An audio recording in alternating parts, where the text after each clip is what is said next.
Stop China from selling goods in this country which are subsidized, which violate our trade laws. They're international bandits. They take our jobs, they take our money, they lend it back to us, so they own part of America. And I have been doing that in the International Trade Commission, where I've argued big cases, saved a lot of jobs in the tubular steel industry and in tires.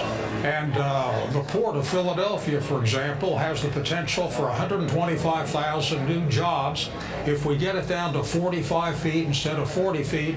And I'm in midstream on that. But you've been in office 30 years. How come you've not been able to reindustrialize the state in 30? This state has lost industrial potential year after year after year for 30 years. I mean, for more than that, since I grew up here. Well, it just keeps losing jobs. These guys live in row houses. These black people, the white people, they don't have jobs.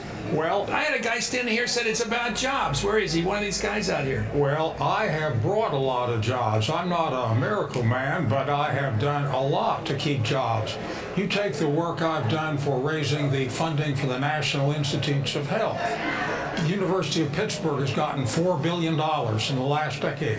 University of Pennsylvania has gotten close to that. Those are a lot of good-paying jobs.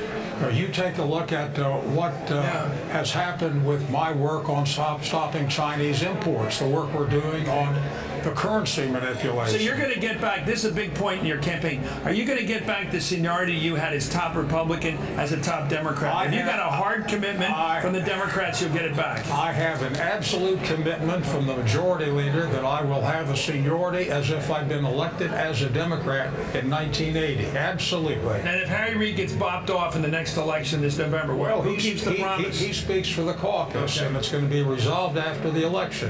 And that's it. Listen, today, I have clout, I have a lot of experience, and I've got a lot of seniority, and I've been able to bring a lot of jobs back, and I've had a very major influence. Like, look, you've done a great job with appropriations. Earmarking is great, but this state has gone down in industrialization for 30 years. One last point. I cast the key vote on the stimulus. Without that vote, we would have sunk into a 1930 depression. That meant 143,000 jobs in this state, meant $16 billion, and I provided the key 60th vote to cut off the debate to have comprehensive health care reform. Now, that's a pretty good record. Sure is. You make a good case. Please come back tonight with the results, Senator. Your headquarters are at the Sheridan, right? That's right. Okay, thank you, sir. Nice to have you back in town, Philadelphia. I think you're the first guy I ever voted for. Anyway, earlier today, Congressman Joe Sestak talked to NBC's Andrea Mitchell about his primary opponent, Senator Arlen Spector. Thank you. Let's watch that. Well, I think that there's been a generation down there that somehow believes that holding on to your job might even be more important than working for policies that help families. I respect Arlen Spector. He's done some good things, particularly items like NIH funding, and we need to respect that. But I honestly do disagree that one might switch a job because, as he told us, his prospects were bleak against Pat Toomey. He has also switched positions on like public option. At the end of the day, he also advanced the Republican agenda of George Bush. I'm a Democrat of core beliefs and core convictions. Congressman, he voted against George Bush time and time again. I mean, I think that it's very clear that there is a strong record that Arlen Spector voted against Republicans as often as he voted against Democrats. He was pretty much an independent. The actual fact is that on 23% of the time during the 8 years of administration of George Bush, he voted with Democrats. Remember what Majority Leader Reid said one time? Arlen Spector's always there for us when we don't need him. On those key defining votes like the tax cuts or that tragic war in Iraq, he supported Dick Cheney and George Bush. Anyway,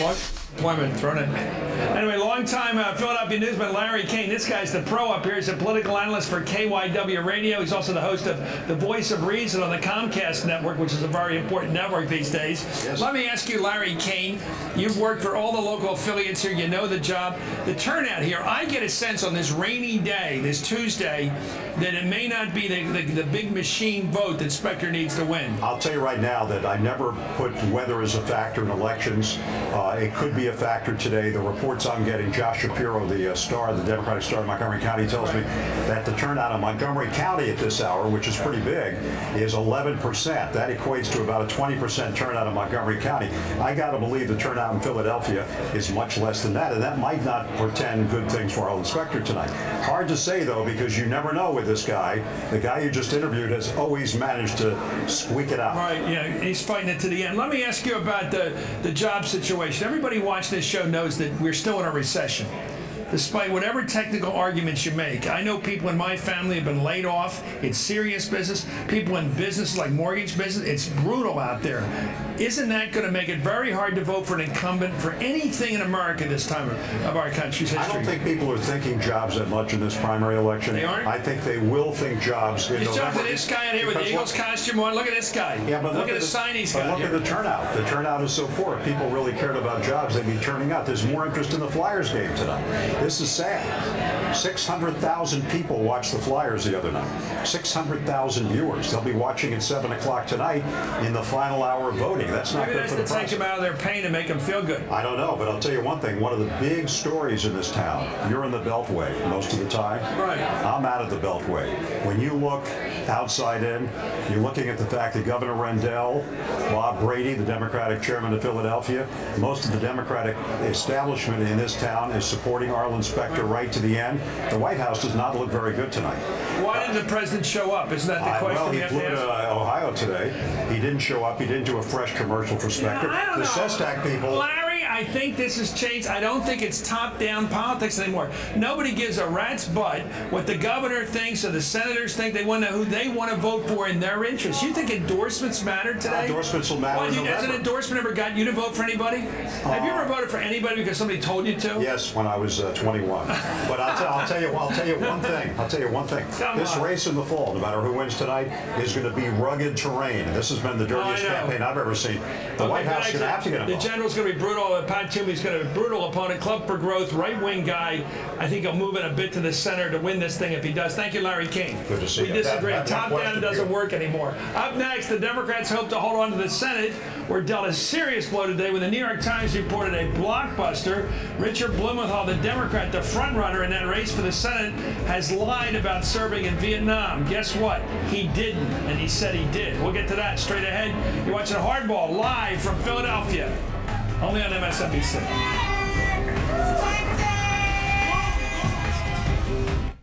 Hi, I'm Ellen. Here's what I can do with 4G. Because he may be a